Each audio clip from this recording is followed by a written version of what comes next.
Pakistani media اکثر بلوچستان کو ایک ایسے ریجن کے طور پر پیش کرتا ہے کہ جسے قابو رکھنے کی ضرورت ہے، نہ کہ ایک ایسے معاشرے کے طور پر کہ جس سے سمجھنے کی ضرورت ہے یا جس سے بات کرنے کی ضرورت ہے۔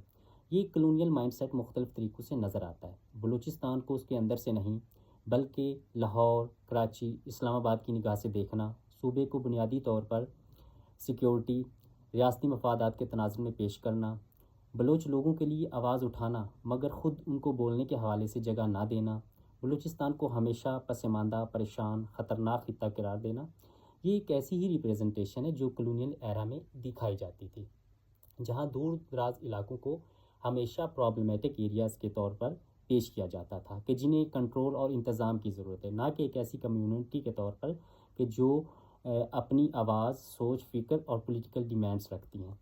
یہ فیصلہ نیوز رومز روز کرتے ہیں کہ کتنی گیٹ کیپنگ کرنی ہے۔ مثال کے طور پر کس کہانی کو خبر بنایا جائے، کس کی آواز کو معتبر سمجھا جائے گا، کس کی دکھ تکلیف کو نیشنل اٹینشن ملے گی، کن کن علاقوں کو مسلسل کوریج دی جائے گی اور کون سے علاقے جو ہیں وہ جسٹ پیریفریز تک ہی محدود رہ جائیں گے۔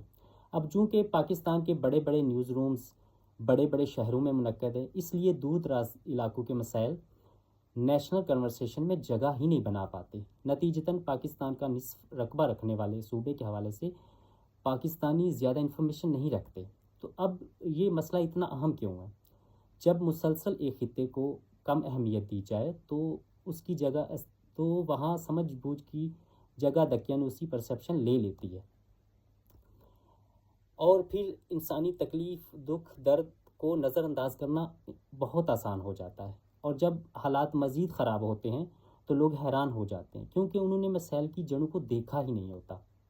نیشنل کنورسیشن انکمپلیٹ رہ جاتی ہے کیونکہ پورے کے پورے معاشرے کی آوازیں اس میں شامل ہی نہیں ہوتی۔ تو بلوچستان مین سٹریم میڈیا کا حصہ کیوں نہیں ہے؟ بلوچستان مین سٹریم میڈیا میں نظر کیوں نہیں آتا؟ کیا ہم ایک ایسا ملک تعمیر کر رہے ہیں جہاں مسلسل کئی لوگوں کی کہانیوں کو کارنر پر رکھا جاتا ہے؟ جرنلزم کا کام جسٹ کرائسس رپورٹنگ نہیں ہے، صحافت کا کام ہے لوگوں کو نظر آنے کے قابل بنانا، پیریفریز سے آنے والی آوازوں کو سننا اور ان مفروضوں اور ہائپوتھیسس کو چیلنج کرنا بھی ہے جو یہ طے کرتے ہیں کہ کس کی کہانی سنانے یا سمجھنے کے قابل ہے۔ Thank you so much.